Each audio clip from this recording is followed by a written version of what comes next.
Chapter number 1 fundamental, जिसकी weightage रहेगी हमारी 10 मार्क्स की एवरेजली, क्योंकि सीबीएसई ने इसके बारे में बता नहीं रखा। वो पूरे ही वॉल्यूम 1 के बारे में बता रखा है, पर लेकिन एक पर्टिकुलर इस चैप्टर के बारे में नहीं बता रखा कि इसकी कितनी वेटेज है। ठीक है, ज़्यादातर इस क्वेश्चन इस वाले चैप्टर से हमारे जो आता है, यहाँ से आ जाता है हमारे 2 एमसीक्यू 1 मार्क्स ईच, या फिर एक आ जाएगा आपका 3 मार्क्स का क्वेश्चन,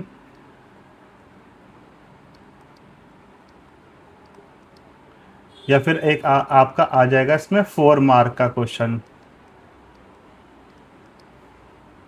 ठीक है, 4 या आपका 6 भी हो सकता है।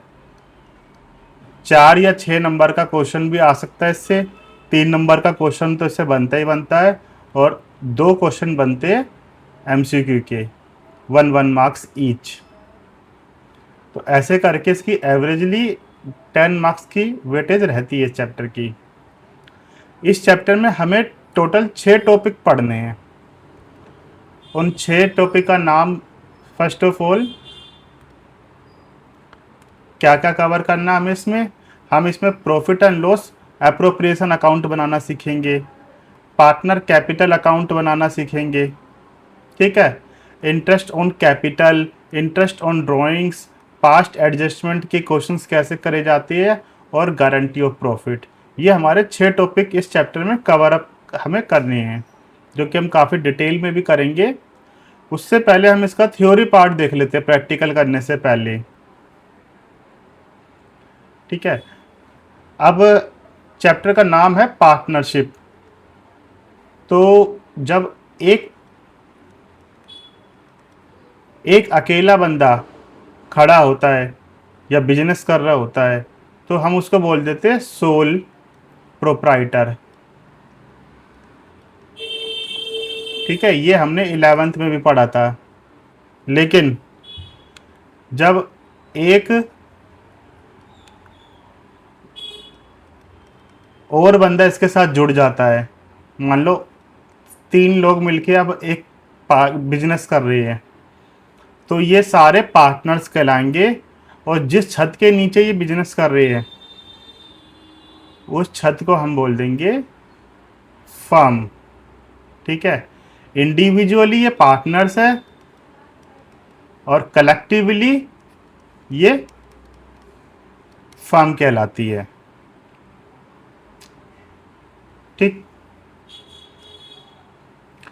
अब हम इसकी डेफिनेशन देख लेते हैं, जो बुक्स में दी गई है पार्टनरशिप की डेफिनेशन। अकॉर्डिंग टू सेक्शन 4 के मुताबिक इंडियन पार्टनरशिप एक्ट 1932 में क्या बोला गया है कि partnership is the relation between persons. ये एक रिलेशन है किनके बीच में, लोगों के बीच में, बिटवीन पर्सन्स। ठीक है, एक, ये दो, दो तो मिनिमम देखो चाहिए जब तो पार्टनरशिप कहलाएगी। और who have agreed to share the profit of a business, जो कि तैयार है बिजनेस के प्रॉफिट को शेयर करने के लिए। Carried on by all or any of them acting for all. इसका ये मतलब है, या तो वो सभी मिलके अपना बिजनेस चला रहे हैं, अपने फर्म को चला रहे हैं, या फिर उसमें से एक बंदा या कुछ बंदे मिलके काम कर रहे हैं, बाकी नहीं कर रहे। बाकी ये ना अपनी कैपिटल तो लगा रखी है पर वो काम नहीं करते। ठीक है, ये इसकी डेफिनेशन थी हमारी पार्टनरशिप की।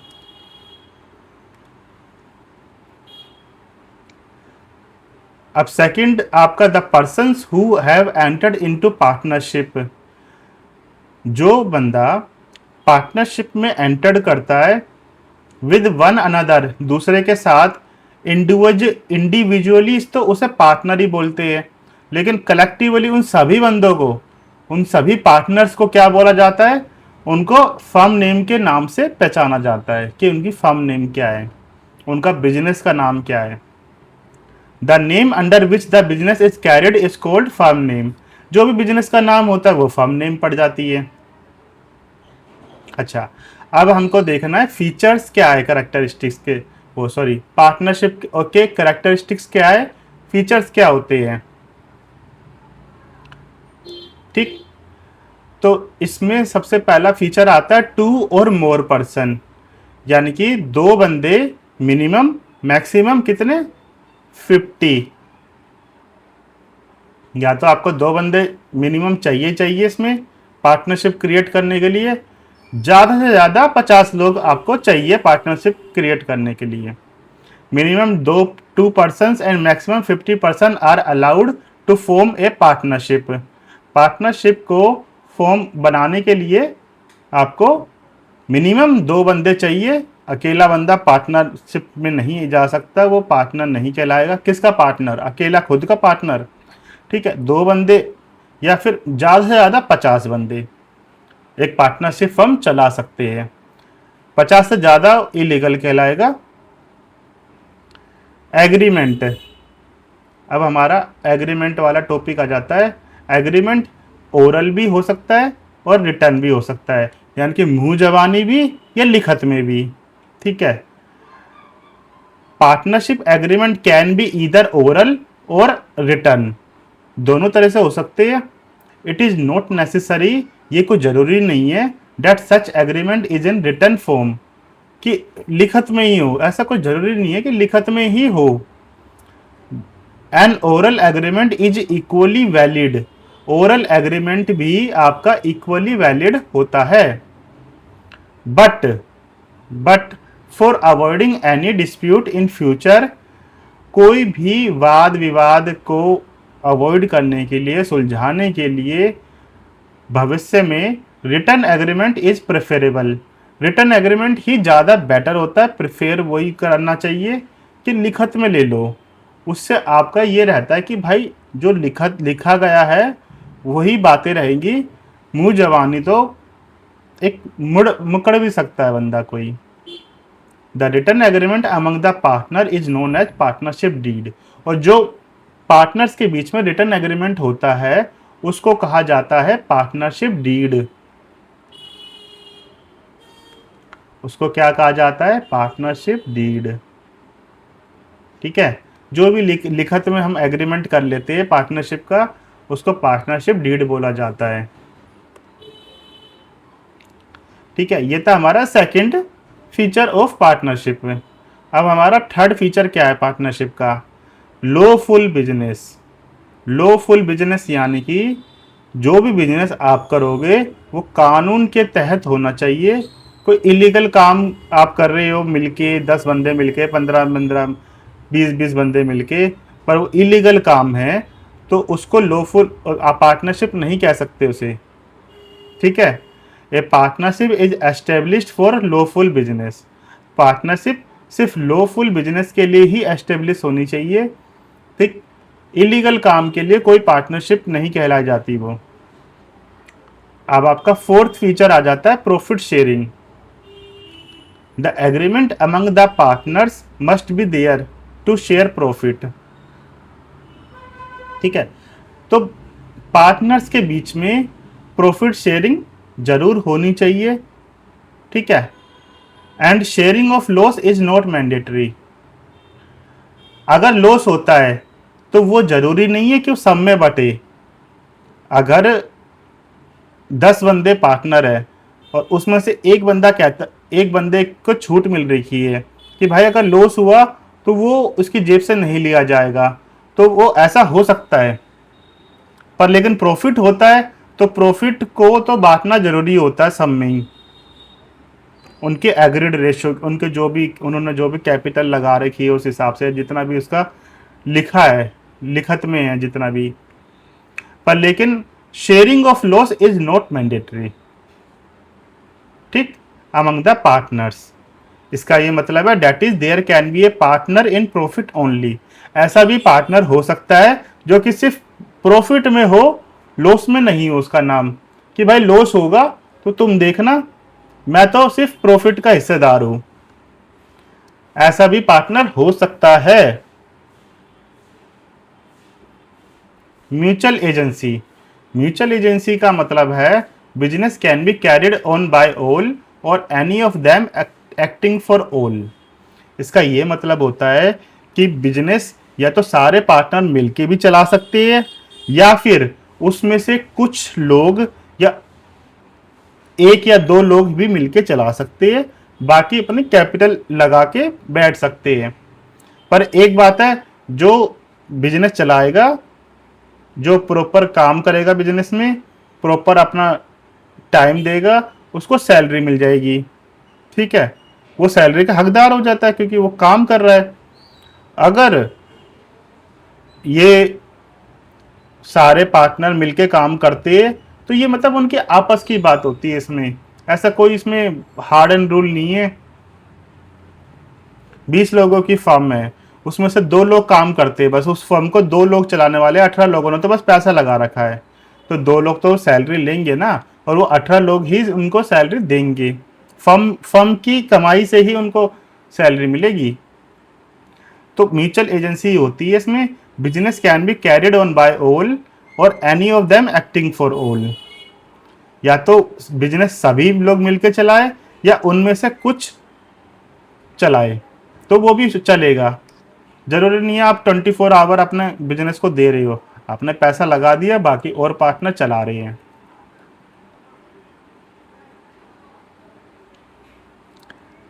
अब आ जाता है हमारे राइट्स ऑफ पार्टनर, पार्टनर के अधिकार। अभी हमने फीचर्स देखिए पार्टनरशिप के, अब हमें देखना है अधिकार क्या क्या होते हैं एक पार्टनर के। तो पहला अधिकार होता है right to take part in conduct of business, यानी कि कोई भी पार्टनर को आप रोक नहीं सकते बिजनेस की एक्टिविटी में इन्वॉल्व होने के लिए। ठीक है, right to take part in conduct of business, business activity में उसको राइट है दखल अंदाजी करने का।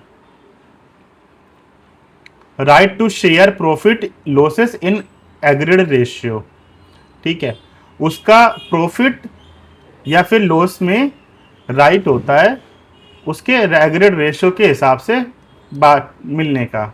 ठीक है, प्रॉफिट में तो देखो होता ही होता है, लॉस में कुछ बंदे वो जाते हैं अजम्पशन ले लेते हैं कि भाई अगर लॉस हुआ वो जब ही हो सकता है जब सारे एग्रीड हो कि हाँ यार लॉस होता है तो इससे नहीं लेंगे, बाकी हम सब अपना आप में बांट लेंगे। Right to be consulted about business matter, ठीक है, ये तीसरा राइट है किसका, पार्टनर का, कि उससे कंसल्ट, उससे सलाह मशवरा लिया जाएगा बिजनेस मैटर के लिए। ठीक है, हर एक पार्टनर से सलाह मशवरा लिया जाएगा, चाहे वो एक्टिवली वहां पर काम कर रहा हो या ना कर रहा हो, हर एक पार्टनर से राय जरूर ली जाएगी। ये एक राइट है पार्टनर का। Right to inspect the book of account and have a copy of it, यानी कि कोई भी पार्टनर कभी भी बुक्स ऑफ अकाउंट यानी कि बही खाते को इंस्पेक्ट कर सकता है और उसकी कॉपी भी अपने पास रख सकता है। अब सबसे बड़ा राइट, पांचवा राइट जो आता है किसी भी पार्टनर का, right to disallow admission of new partner. मान लो 10 लोगों की फर्म है, 10 पार्टनर है, ठीक, और एक पार्टनर 11वां पार्टनर और आना चाहता है। ठीक है, उसमें से 9 लोग तो उसे अलाउड करते हैं 10 में से, लेकिन एक ने उसे मना कर दिया आने से कि भाई नहीं, मैं अलाउड नहीं करता कि ये बंदा या बंदी आए और हमारा पार्टनर या पार्टनरशिप में ज्वाइन करे। तो ये 11वां पार्टनर पार्टनरशिप ज्वाइन नहीं कर सकता जब तक सारे अलाउड ना करे। सभी बंदों का, सभी पार्टनर्स का अलाउ करना, एग्री करना बहुत ज़रूरी है। अगर नया पार्टनर नया आपका लाना है तो, एडमिशन उसका करना है तो, ये नहीं है कि नो, अरे भाई हम तो 9 बंदे चाह रहे हैं, ये एक नहीं चाह रहा, हमारी बहुमत ज़्यादा है तो नहीं हमारी चलेगी। अगर ये एक नहीं चाह रहा ना तो उसे मनाओ इसको मनाना पड़ेगा, ठीक है, जब ये 11वां पार्टनर आ सकता है, वरना ये नहीं आ सकता। ये एग्जाम्पल था। तो कोई भी पार्टनर, एक पार्टनर भी डिसअलो कर सकता है एडमिशन न्यू पार्टनर का।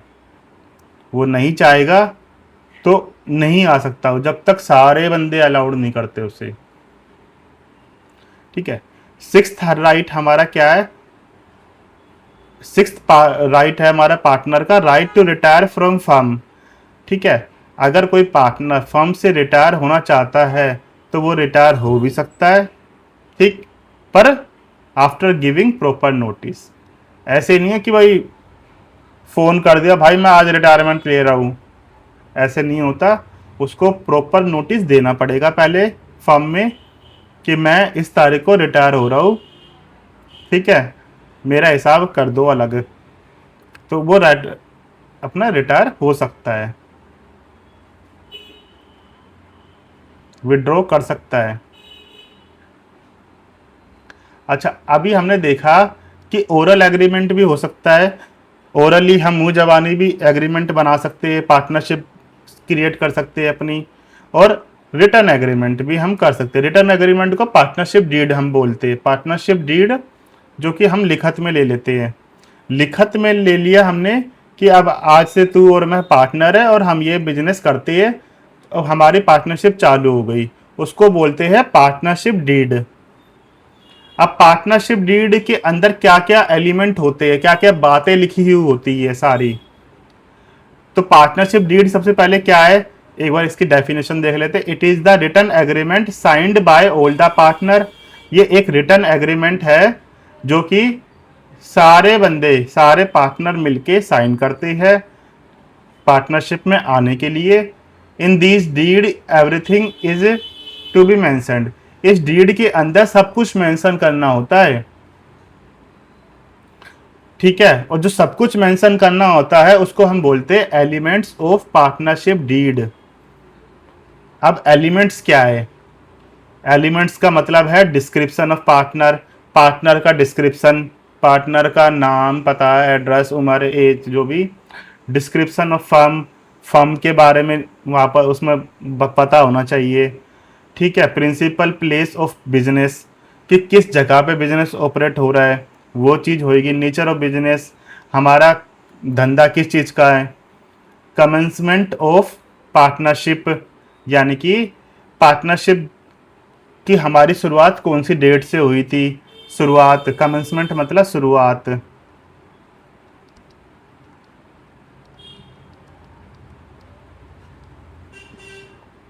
Date of commencement of partnership. Capital contribution, किस किस का कितना कैपिटल कंट्रीब्यूशन है, वो सब चीज़ लिखा जाएगा पार्टनरशिप डीड में। इंटरेस्ट ऑन कैपिटल कितने परसेंट पे दिया जाएगा। अभी ये क्या है, ये सब मत सोचो इंटरेस्ट ऑन कैपिटल क्या होता है, इंटरेस्ट ऑन ड्रॉइंग्स क्या होता है, ये सब हम डिटेल में अभी देखेंगे, ठीक है। प्रॉफिट शेयरिंग रेशियो के बारे में वहाँ पर लिखा जाएगा। इंटरेस्ट ऑन लोन के बारे में, सैलरी कितनी मिलेगी पार्टनर को, गुडविल कैसे निकाले जाएगी, वैल्यूएशन ऑफ एसेट्स कैसे होगा, सेटलमेंट कैसे होगा अकाउंट का, अकाउंटिंग पीरियड कितने माना जाएगा, ठीक है। ड्यूटीज या राइट्स, अधिकार क्या है, ड्यूटीज क्या है, ड्यूरेशन कितनी है पार्टनरशिप की, बैंक अकाउंट ऑपरेशन, डेथ हो जाएगी तो कैसे मैनेज होगा, या सेटलमेंट ऑफ डिस्प्यूट, अगर डिस्प्यूट हो जाते हैं कल को तो उसको हम सेटल कैसे करेंगे इन फ्यूचर, वो सब चीज़ लिखी जाती है पार्टनरशिप डीड में, ठीक है। तो ये एलिमेंट्स होते हैं हमारे पार्टनरशिप डीड के। अब हमारी पार्टनरशिप डीड की इंपॉर्टेंस आ जाती है कि इंपॉर्टेंस इतना क्यों है ये, ठीक है। वैसे तो ओरल भी वैलिड है और डीड भी वैलिड है, पर डीड इज प्रेफरेबल, यानी कि यही ज़्यादा थोड़ा सही होता है।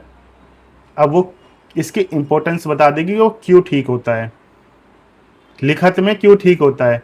इट गवर्न्स द राइट, ये सारे पार्टनर के राइट, ड्यूटीज और लाइबिलिटीज को बताता है। हर एक पार्टनर का कितना अधिकार है, क्या क्या जिम्मेदारी है, क्या क्या उसका उत्तरदायित्व है, उनको उसमें क्लियर बता दिया जाता है पार्टनरशिप डीड में। Second point, in case of dispute arising, अगर कोई वाद विवाद होता है अमंग द पार्टनर, पार्टनरों के बीच में, are settled easily according to partnership deed, वो तो हम उसको अच्छे से आराम से सेटल्ड कर सकते हैं कि जो भी पार्टनरशिप डीड कहती है उसके मुताबिक। It also act as evidence in court, ये कोर्ट में एविडेंस के तौर पे भी काम आता है। ठीक है, अगर कोई सबूत चाहिए तो कोर्ट में पार्टनरशिप डीड ही एक सबूत है। एविडेंस इन कोर्ट इसकी पूरी मान्यता है। आगे बढ़ते हैं। एक क्वेश्चन यहां से अराइज होता है, is it essential to have a partnership deed, क्या जरूरी है कि पार्टनरशिप डीड होनी ही चाहिए? तो जैसे कि हमने पढ़ा, नहीं, ऐसा कोई जरूरी नहीं है। तो क्या है? नो, ऐसा कोई जरूरी नहीं है कि पार्टनरशिप डीड हो ही हो, पर इट इज नॉट एसेंशियल, ठीक है, but it is better to have a partnership deed. पर अच्छा यही होगा कि पार्टनरशिप डीड बना ली जाए, लिखत में सब चीज अपने हो जाए। In case partnership deed does not exist, अगर पार्टनरशिप डीड एग्जिस्ट नहीं करती, अगर पार्टनरशिप डीड पूरी ही एग्जिस्ट नहीं करती या उसमें कुछ एलिमेंट एग्जिस्ट नहीं करते, भाई इतने सारे एलिमेंट है, मान लो हम कुछ लिखना भूल गए कि इंटरेस्ट ऑन कैपिटल कैसे दिया जाएगा, इंटरेस्ट ऑन ड्रॉइंग कैसे लिया जाएगा, मान लो हम यही भूल गए, एक कुछ चीजें उसमें भूल गए, बस बनाई तो है, कुछ चीजें भूल गए, पर एक होता है हम पूरा ही नहीं बनाई, हमने पार्टनरशिप डीड ही नहीं, ओरली हमारा मुंह जबानी काम चल रहा है। तो ऐसे केस में हमारा provision of Indian partnership act लग जाएगा, जो कि 1932 का है। अगर पार्टनरशिप डीड या तो पूरी ही नहीं बनी है या फिर उसमें से कुछ एलिमेंट लिखना हम भूल गए, तो अब कुछ दिक्कत आती है कि अब क्या करें। तो ऐसे केस में Indian partnership act 1932 will apply. अब एक और क्वेश्चन अराइज होता है, ये 1 नंबर का पूछ सकते हैं एमसीक्यू में, कि एब्सेंस में, अगर पार्टनरशिप डीड एब्सेंट हो तो कौन सा एक्ट लग जाता है? तो इंडियन पार्टनरशिप एक्ट 1932 लग जाता है। अच्छा, एक और क्वेश्चन अराइज होता है, is partnership A separate legal entity, क्या पार्टनरशिप एक सेपरेट लीगल एंटिटी है? देखो, सेपरेट लीगल एंटिटी तो नहीं है, पार्टनर और फर्म दोनों एक ही है, पर हाँ पार्टनरशिप एक सेपरेट अकाउंटिंग एंटिटी जरूर है। जब आप अकाउंटिंग के हिसाब से सोचोगे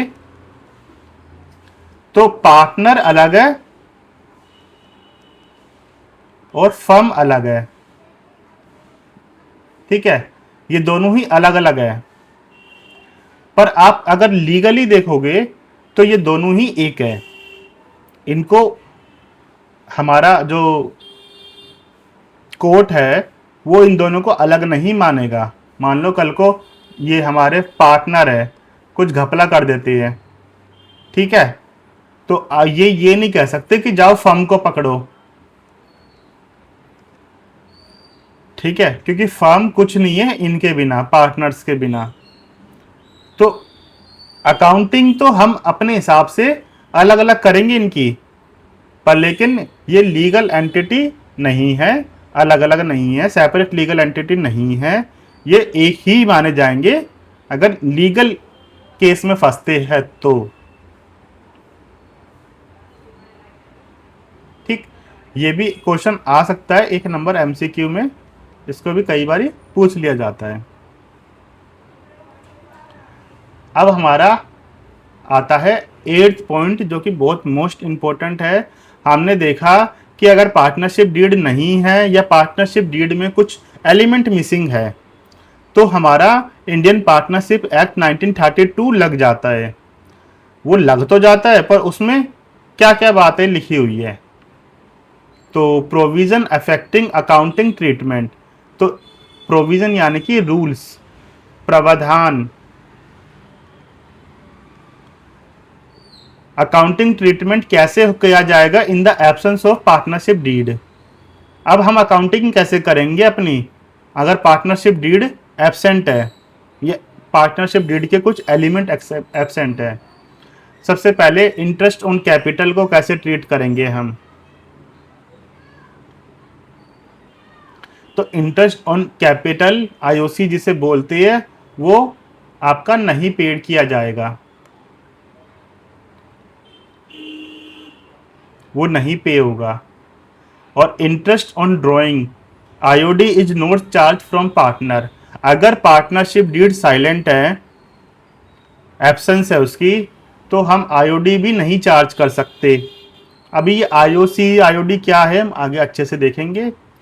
अब रेम्यूनरेशन या कमीशन टू पार्टनर, अगर कमीशन की परसेंटेज लिखी है या कोई फिक्स अमाउंट लिखा है तो यानी कि आप देना है, वो तो आपको उतना ही देना है। अगर ये नहीं लिखा है कहीं पे भी, यानी कि एब्सेंस ऑफ पार्टनरशिप डीड हो गया। एब्सेंस ऑफ पार्टनरशिप डीड में हम कुछ भी नहीं देंगे पार्टनर को, कोई कमीशन नहीं मिलेगी, कोई रेम्यूनरेशन नहीं मिलेगी, यानी कि उसका कोई प्रॉफिट नहीं होगा। अब प्रॉफिट शेयरिंग रेशियो कैसे माना जाएगा। मान लो प्रॉफिट हुआ और उसका कोई रेशियो नहीं लिखा है तो अच्छी बात है कि भाई 100 रुपये कमाए तो 20% तू ले जाएगा, 50% तू ले जाएगा, है ना, बाकी का 30% मेरा। 3 पार्टनर है हम, बात खत्म। पर अगर लिखा ही नहीं है तो कि भाई प्रॉफिट हम 100 रुपये का जो प्रॉफिट हमने बनाया इसको बांटेंगे कैसे, तो इस केस में हम क्या करेंगे, इसको इक्वली बांट देंगे। 100 रुपये को इक्वली यानी कि 33 में बांट देंगे, बात खत्म। इससे ज्यादा हम उसमें कुछ नहीं कर सकते। अब इसका आपका 5th पॉइंट है, ई पॉइंट जिसे बोलते हैं, interest on loan given by partner to firm. एक बार ये इंटरेस्ट ऑन हटा दो, ये थोड़ा कॉम्प्लेक्स कर देता है। अब देखो, loan given by partner to firm, यानी कि loan given by partner, loan किसने दिया, पार्टनर ने, ठीक है। यार लोन देने की बात हो रही, कैपिटल की बात नहीं हो रही। पार्टनर ने लोन दिया, किसको दिया, फर्म को दिया। अब फर्म उसको बदले में क्या देगी, उसको बदले में देगी 6% का इंटरेस्ट। हाँ, अगर एब्सेंस ऑफ पार्टनरशिप डीड हो या ना हो, अगर ये कहीं लिखा भी नहीं है फिर भी फर्म को अपना ब्याज तो देना ही पड़ेगा। आप फर्म मुकर नहीं सकती कि ले भाई लिखा नहीं है अब हम तेरे को कुछ नहीं दे रहे, पार्टनर अब तो ये सारा हमारा है, जैसे इन्होंने ऊपर करा था। पर यहां पर फर्म को इंटरेस्ट तो देना ही पड़ेगा पार्टनर को, और जो कि अगर कुछ भी नहीं लिखा तो 6% के हिसाब से तो देना ही देना पड़ेगा, ठीक। अब interest on loan given by firm to partner, ये इंटरेस्ट ऑन ठीक है, अभी कॉम्प्लेक्स नहीं बनाते। Loan given by firm to partner, जब लोन गिवन बाय फर्म, कौन दे रही है, फर्म दे रही है, किसको दे रही है, पार्टनर को दे रही है, ठीक है। पार्टनर को फर्म ने दे दिया पैसा, अब उसके बदले में पार्टनर कितना परसेंटेज देगा ब्याज की। अगर कुछ लिखा है तो उतना ही देगा, अगर कुछ नहीं लिखा है, लिखत में ही नहीं है, तो वो बच जाएगा, कुछ नहीं देगा, फर्म के हाथ कुछ नहीं आएगा क्योंकि लिखवाया नहीं फर्म ने, ठीक है। आगे बढ़ते हैं, 9th पॉइंट हमारा अपना देखते हैं, important provision of Indian partnership act 1932। क्या क्या इंपॉर्टेंट प्रोविजन है इंडियन पार्टनरशिप एक्ट के अंदर जो कि 1932 में बनाया गया था।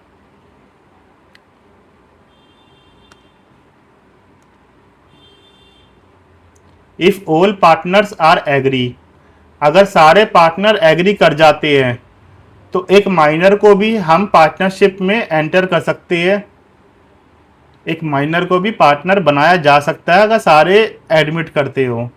ये कौन सा एक्ट, ये सेक्शन 30 बोलता है।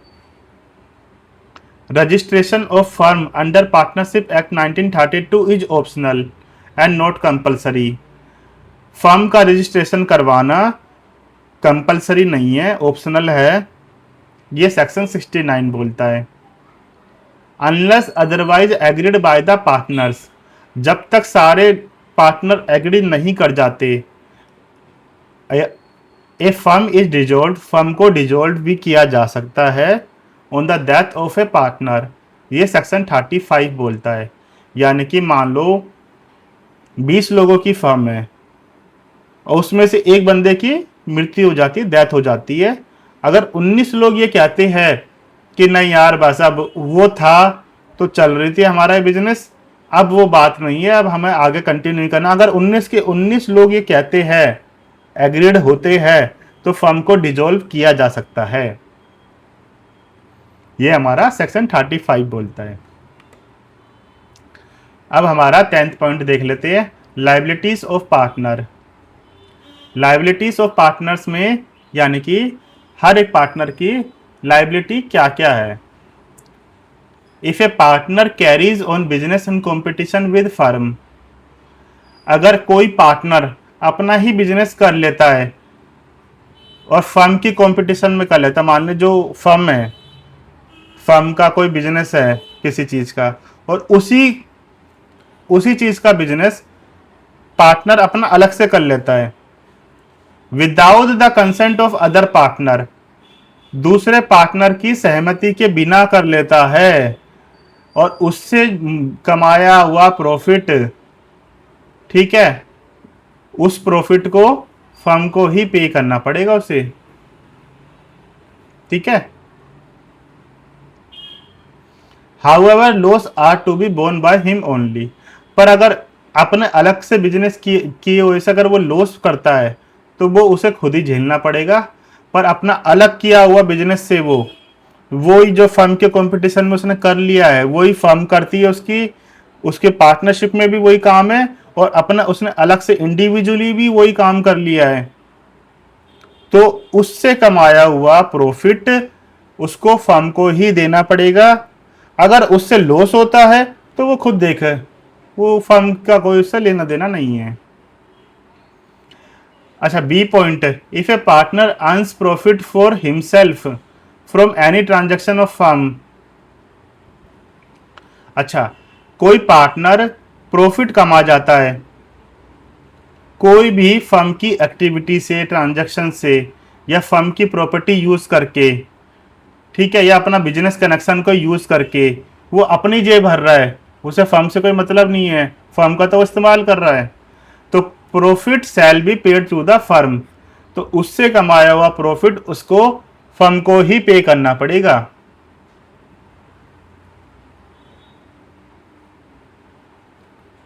ठीक है,